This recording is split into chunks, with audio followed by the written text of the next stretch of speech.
रेवत राजा की बेटी रेवती से बलराम जी का ब्याह हुआ। अब आई ठाकुर जी की बारी। तो राजा सीत भीष्म को नाम विदर्भाधिपतिर्महान तस्य पंचा भवन पुत्रा कन्यैका च वरानना। एक भीष्मक राजा हैं, उनके 5 पुत्र हैं, एक पुत्री है, उसका नाम है रुक्मणी। ये रुक्मणी जी भीष्मक राजा को एक वन में प्राप्त हुई। बंधुओं, सीता जी भी जनक जी को वन में प्राप्त हुई। यह भी क्यों? क्योंकि लक्ष्मी भूमि से प्रकट होती हैं, भूमि जा। रुक्मणी जी के 5 बड़े भैया हैं। रुक्मणी जी बचपन से सत्संग कथा सुनती हैं और कृष्ण को अपना पति मानती हैं। एक दिन रुक्मणी जी ने अपने भाई रुक्मी से जाके कहा कि हमारा विवाह द्वारिकाधीश से करा दो। रुक्मी बोला, अरे उसके कुल का पता नहीं है, उसके खानदान का पता नहीं है, यही कंफर्म नहीं है कि उसके पिता कौन है। कोई कहता वसुदेव जी हैं, कोई कहता है नंद बाबा। उसके माता पिता का पता नहीं, कुल गोत्र का पता नहीं। राजाओं के डर के मारे बीच समुद्र में जाकर के नगरी बसा के रहता है। ऐसे से अपनी बहन का ब्याह कराऊंगा मैं? बिल्कुल नहीं। रुक्मणी जी क्या कहें, भाभी से जाके कहा, बोले आप समझाओ ना भैया को। भाभी ने कहा, तो एक बात बताओ, तुम द्वारिकाधीश से ब्याह करना चाहती हो, एक पक्षीय बात है, वो करना चाहते हैं कि नहीं, तुमको पता चला? बोले नहीं, ये तो नहीं पता मुझे। बोले पहले ये तो कंफर्मेशन करो कि उनको तुमसे ब्याह करना है कि नहीं। कैसे करूं? बोले पत्र लिखो। तब रुक्मणी जी ने पत्र लिखा। आज भी द्वारिका में रोज बंधुओं, द्वारिका के लोकल लोग रात्रि में द्वारिकाधीश को शयन कराते हैं तो रुक्मणी जी का पत्र सुनाते हैं। रुक्मणी जी ने 7 श्लोकों में पत्र लिखा। मानो प्रत्येक श्लोक में रुक्मणी जी ने एक फेरा ले लिया ठाकुर जी से। श्रुत्वा गुणान भुवन सुंदर शृण्वतां ते निर्विश्य कर्ण विवरै हरतुंगतापम रूपम दृशाम दृशिमताम अखिलार्थ लाभम त्वय्यच्युता विशति चित्रत पत्रपम में। यदि कोई नव विवाहिता या फिर जिसका विवाह ना हुआ हो या कोई भी माताएं रुक्मणी जी के पत्र को नित्य गान करे तो उनके पति में द्वारिकाधीश जैसे लक्षण आने प्रारंभ हो जाते हैं, द्वारिकाधीश जैसे गुण आ जाते हैं। इसलिए रुक्मणी जी का पत्र, वैसे तो शास्त्र आज्ञा है कि नव विवाह जिनका होने वाला है उनको नित्य पाठ करना चाहिए। द्वारिकाधीश जैसे थोड़े थोड़े गुण आ जाएंगे होने वाले पति में। रुक्मणी जी ने पत्र लिखा और एक ब्राह्मण को बुलाया। ब्राह्मण को बुला के कहा, लो द्वारिकाधीश को दे दो जितना जल्दी हो सके। यहां शिशुपाल ने रुक्मणी जी का विवाह पक्का कर दिया। रुक्मी ने शिशुपाल से रुक्मणी जी का विवाह पक्का कर दिया। रुक्मणी जी ने पत्र भिजवाया। ब्राह्मण लेकर के पत्र पहुंचा। बहुत दूर है कौंडनपुर। कौंडनपुर कहां है? अमरावती, महाराष्ट्र। वहां से द्वारिका कितना दूर है? ब्राह्मण बेचारा 2 दिन में पहुंचा। जाकर के पत्र भगवान को दिया। भगवान अकेले बैठे थे। सुबह सुबह ब्रह्म मुहूर्त का समय हो रहा था। ठाकुर जी बोले, कहां से लाए हो? बोले भीष्मक राजा की बेटी रुक्मणी जी ने भेजा है। भगवान बोले, अच्छा पढ़ के सुनाओ। बोले, आपका निज पत्र में क्यों पढ़ूं?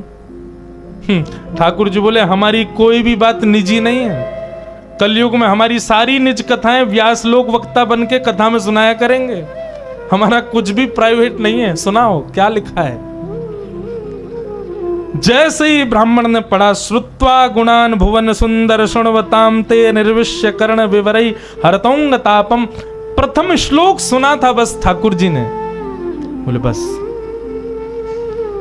उठ गए ठाकुर जी। ब्राह्मण बोला, पूरा तो सुन लीजिए। बोले नहीं, क्या करना है फिर? मैं जाके उनको क्या कह दूं? आपकी तरफ से मना है?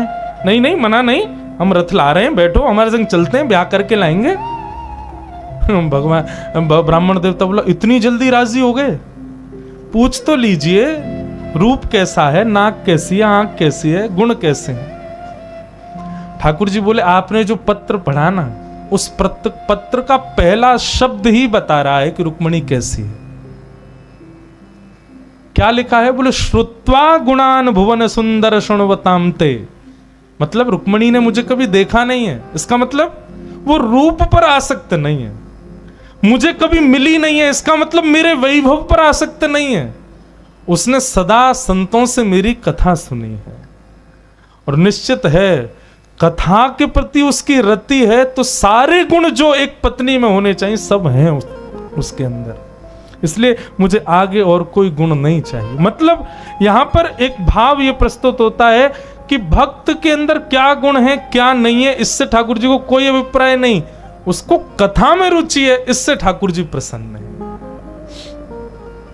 ठाकुर जी बोले कथा में रुचि रखती है तो निश्चित है कि जितने गुण एक पत्नी में होने चाहिए सब हैं उसके अंदर, क्योंकि कथा में सब सीख जाता है व्यक्ति।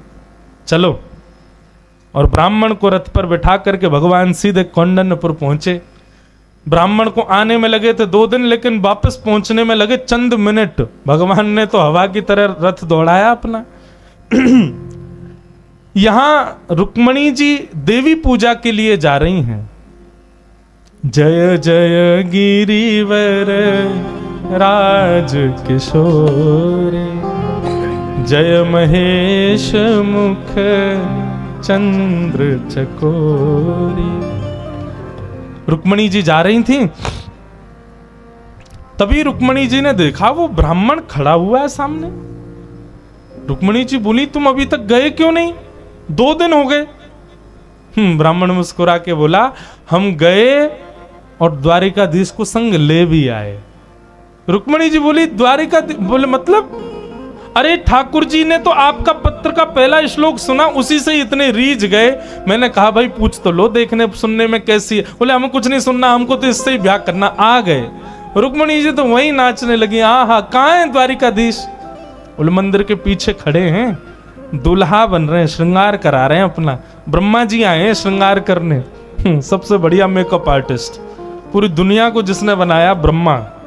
हम सबके रूप नैन नक्श सब ब्रह्मा ने ही बनाए। अब सोचो ठाकुर जी एक तो सुंदर, ऊपर से ब्रह्मा श्रृंगार और करने आया, तो सोचो कितने सुंदर लग रहे होंगे। रुक्मणी जी के तो अब ठौर नहीं है, अब तो रुका ही नहीं जा रहा है। मंदिर में गई, देवी को पूजा प्रणाम की। प्रणाम करके जैसे ही पीछे मुड़ करके देखा, पीतांबरी पहने हुए, टेढ़ा सा मुकुट सिर पर धारण किया है, सुंदर घुंघराले केश, अलकावलियां फहरा रही हैं। पीतांबरी में से सुंदर सुगंधी आ रही है। कटाक्ष कमल जैसे नेत्र हैं ठाकुर जी के, मधुर मुस्कान है। इतना सुंदर रूप। रुक्मणी जी को एक बार तो मूर्छा जैसी आने लगी ठाकुर जी को देख के। संभाला। ठाकुर जी समीप आ रहे हैं, यहां से रुक्मणी जी समीप जा रही हैं। चाल ढाल रूप माधुरी पर सारे सैनिक रीझ गए। सैनिक रुक्मणी जी की रक्षा के लिए आए थे, लेकिन कोई तो बोला, अरे इसकी चाल तो देखो। बोले चाल छोड़, कमर देख कैसी गज की तरह मटक रही है कमर। बोले कमर छोड़ो भैया, इसका वक्ष देखो कितना सुंदर। बोले मेरी तो गर्दन से नजर ही नहीं हट रही, ग्रीवा कितनी सुंदर है। एक बोला, भैया नेत्रों को मत देख लेना, नहीं तो घायल हो जाओगे। मैं अपनी कथा में एक पद गाता हूं। जादू भरी तेरी आंखें जिधर गई, जादू भरी तेरी आंखें जिधर गई, जादू भरी तेरी आंखें जिधर गई, जादू भरी तेरी आंखें जिधर गई। ओ नैनों की कटारी वारी वारी छुई छुई छतियां से उतर गई। नैनों की कटारी वारी वारी छुई छुई छतियां से उतर गई। ओ जादू भरी तेरी आंखें जिधर गई, जादू भरी तेरी आंखें जिधर गई, जादू भरी तेरी आंखें जिधर गई, जादू भरी तेरी आंखें जिधर गई। ठाकुर जी के नेत्र खंजन जैसे हैं। एक बार देख ले तो महाराज यूं ही बैठे रह जाओगे, ऐसा लगेगा किसी ने चक्कू मार दिया हृदय में, इतनी पीड़ा दे जाते हैं। सैनिक सब मोहित हो गए ठाकुर जी के रूप पर। ठाकुर जी गए, रुक्मणी जी को दोनों भुजाओं से उठाया, लेकर के रथ में बिठाया, चाबुक मारी और सीधे द्वारिका को। सैनिक सब देखते ही रह गए। एक सैनिक बोला भैया बहुत सुंदर था, एक बोले अरे रुक्मणी जी कहाँ हैं? सब जगह खोजा, रुक्मणी जी नहीं मिली। तब एक सैनिक बोला मैं बताऊं कहाँ है? बोले कहाँ है? बोले वो आया था ना सुंदर सा, जिसके रूप चाल ढाल सब देख रहे थे। बोले हाँ वही ले गया अपने साथ। सब लोग बोले अरे ले गया, तूने रोका क्यों नहीं? हम तो उसके रूप पे मोहित हो गए थे, तुझे तो दिख रहा था ना कि वो ले जा रहा है, तूने क्यों नहीं रोका? बोले सच्ची बताऊं, जब वो अकेला चल रहा था तब तो वो बहुत सुंदर लग रहा था, पर जब वो रुक्मणी जी के संग आया ना तब तो वो इतना सुंदर लग रहा था, इतना सुंदर लग रहा, मुझे लगा जोड़ी बहुत बढ़िया है, एक बार ले जान दो इसको, बाद में देख लेंगे, एक बार जाने ही दो। और रुक्मणी जी का हरण करके ठाकुर जी ले गए। पीछे भगवान का साला भी भागा, रुक्मी, उसने कुछ अपशब्द कह दिया यशोदा मैया को लेकर के। ठाकुर जी ने तुरंत रथ खींचा, रोक दिया। रुक्मणी जी बोली मेरे भैया हैं, कुछ कहना नहीं। भगवान बोले नहीं, साले साहब हैं, बस प्रसाद दे के आते हैं अभी। नीचे उतर करके भगवान गए, ऐसा युद्ध किया, आधी मूंछ आधी दाढ़ी आधे केश मूड़ दिए। बोले आइंदा यशोदा मैया के बारे में कुछ कही तो सोच लेना हम क्या करेंगे। बलराम जी तभी पहुंच गए तो बलराम जी ने रोका, नहीं तो भगवान तो गोविंदाय नमो नमः करने वाले थे।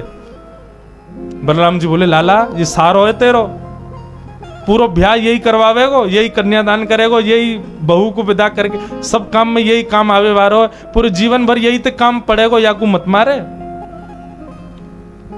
बलराम जी ने युद्ध संभाला। ठाकुर जी रुक्मणी जी को लेकर के द्वारिका पहुंचे। वसुदेव देवकी जी ने लाला को समझाया, बोले लाला ब्याह तो कम से कम डट के कर ले, एक जगह रुक के कर ले, तेने सबरे काम ऐसे ही किए, उठ पटांग ऊपर नीचे दौड़ भाग के, ब्याह तो आराम से कर ले। ठाकुर जी बोले अब आपकी इच्छा, देखो इनको हमसे ब्याह करना है और हमारी भी इच्छा है कि हम भी इनसे ही ब्याह करेंगे, आपको यदि योग्य लगे तो आप हमारा ब्याह करा दो। देवकी मैया बोली जब इतनी माता पिता की आज्ञा की इच्छा ही तो फिर हरण करके क्यों लाए हो? ठाकुर जी बोले हमने हरण नहीं किया, इन्होंने पत्र में लिखा था कि परसों हमारी सगाई होने वाली है, उससे पहले हमारा हरण कर लो, नहीं तो हम प्राण त्याग देंगे, इसलिए हम हरण करके लाए। ठाकुर जी मर्यादा नहीं तोड़ते, रक्षा की प्राणों की। वसुदेव जी ने पुनश्च रुक्मणी जी को कौंडन्यपुर पहुंचवाया और पत्र लिखा राजा भीष्मक को कि आप अपनी नगरी सजाओ, हम अपने लाला की बारात लेकर के आ रहे हैं। बंधुओं भागवत में वर्णन है कि एक भी व्यक्ति राजी नहीं था रुक्मणी जी के पक्ष में ठाकुर जी से विवाह के लिए। क्यों?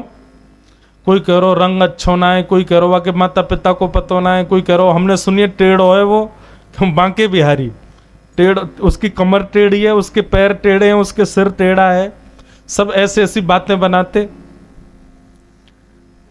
रुक्मणी जी ने ये भाव ठाकुर जी को पहले ही बता दिया कि हमारे वहां कोई राजी नहीं है, सबको लगता है कि आप टेढ़े हो, कारे हो, ऐसे हो। ठाकुर जी बोले रुक जाओ अभी आते हैं हम। ओ महाराज ऐसे तो ठाकुर जी बड़े सुंदर, लेकिन जब दुल्हा बनकर के कौंडन्यपुर आए तो वर्णन आता है कि अटारियों पर सालियां सरहेज खड़ी रहती हैं गारी सुनाने के लिए दुल्हा को, तो गारी तो दे रही थी। जब तक ठाकुर जी नीची नजर करके खड़े थे तब तक तो गारियां ठाकुर जी को दे रही थी। जैसे ही ठाकुर जी ने ऊपर देखा सखियों को, कटाक्ष से जैसे ही देखा तो जो गाली द्वारिकाधीश को देनी थी वो गारी भीष्मक राजा को देने लगी, उल्टी गारी अपने परिवार को देने लगी। ओहो, ठाकुर जी की रूप माधुरी पर सब रिजवार हो गए, जो देख रहा है वही बलैया ले रहा है। और सब अब तक जो द्वारिकाधीश की निंदा कर रहे थे सब रुक्मणी जी से जाके कह रहे हैं तेने कौन सी तपस्या की जो ऐसे पति मिले, रूप देखो, सौंदर्य देखो, गुण देखो, चाल देखो। हाँ हाँ, ऐसे बंधुओं ठाकुर जी का विवाह रुक्मणी जी के साथ में सुसंपन्न हुआ। बोलो रुक्मणी रमण भगवान की। 2 मिनट बड़े भाव से गाओ, सब लोग सांवरिया बोलना है। ब्याह है ठाकुर जी को, अपनी जगह खड़े है कि नेक ताली बजाए दो, नेक बारात सी लगे तो सही कि हाँ नेक ब्याह भयो है। हो मोहे प्यारो लागे सावरिया, मोहे प्यारो लागे सावरिया, आज दुल्हा बने हैं सावरिया, ओ बड़े सुंदर सजे हैं सावरिया, ओ ये तो द्वारिका के राजा सावरिया, ओ जग के प्रतिपालक सावरिया, मोहे प्यारो लागे सावरिया, ओ मोहे प्यारो प्यारो लागे सावरिया, आज दुल्हा बने हैं सावरिया, ओ बड़े चोखे सजे हैं सावरिया, ओ बड़े नीके सजे हैं सावरिया, ओ बड़े प्यारे लगे हैं सावरिया, मोहे प्यारो लागे सावरिया, मोहे प्यारो लागे ओ मोहे प्यारो लागे सावरिया, ओ मोहे प्यारो प्यारो लागे सावरिया, तेरा किसने किया श्रृंगार सांवरे तेरा किसने किया श्रृंगार सांवरे, तेरा किसने किया श्रृंगार सांवरे तेरा किसने किया श्रृंगार सांवरे, ए लगे दुल्हा सा दिलदार सांवरे लगे दुल्हा सा दिलदार सांवरे, लगे दुल्हा सा दिलदार सांवरे लगे दुल्हा सा दिलदार सांवरे, तेरा किसने किया श्रृंगार सांवरे तेरा किसने किया श्रृंगार सांवरे, ओ मस्तक पर मलयागर चंदन के सर तिलक लगाया मस्तक पर मलयागिर चंदन के सर तिलक लगाया, मोर मुकुट कानों में कुंडल इत्र खूब बरसाया और मुकुट कानों में कुंडल रत्न खूब बरसाया, महकता रहे ये दरबार सांवरे महकता रहे ये दरबार सांवरे, ओ महकता रहे ये दरबार सांवरे महकता रहे ये दरबार सांवरे, तो तेरा किसने किया श्रृंगार सांवरे तेरा किसने किया श्रृंगार सांवरे, ओ तेरा किसने किया श्रृंगार सांवरे तेरा किसने किया द्वारिकाधीश की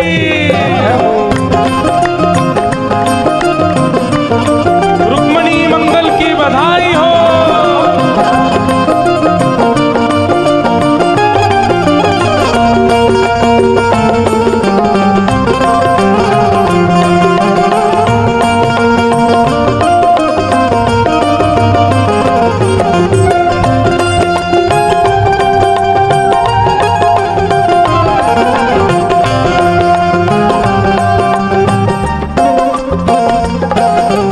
बोल कन्हैया बोल तुम्हें मैं कौन सा भजन सुनाऊं बोल कन्हैया बोल तुझे मैं कौन सा भजन सुनाऊं, ऐसा कोई राग बता दे तू नाचे मैं गाऊं ऐसा कोई राग बता दे तू नाचे मेरा, नचाता रहूं मैं हर बार सांवरे चाहता रहूं मैं हर बार सांवरे, ओ नचाता रहूं मैं हर बार सांवरे चाहता रहूं मैं हर बार सांवरे, ओ तेरा किसने किया श्रृंगार सांवरे तेरा किसने किया श्रृंगार सांवरे, ओ तेरा किसने किया श्रृंगार सांवरे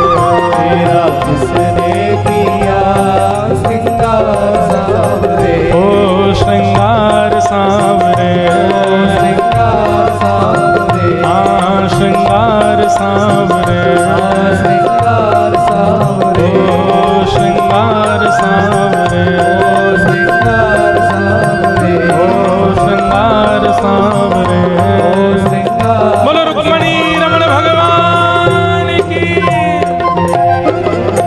जोर से बोलो बधाई हो। बधाई हो, इतनी रूखी बधाई नहीं, जोर की बधाई। बधाई हो, बधाई हो, बधाई हो। बधाई हो, रुक्मणी मंगल की आप सभी गुजरात वासिन को बधाई हो। बधाई हो।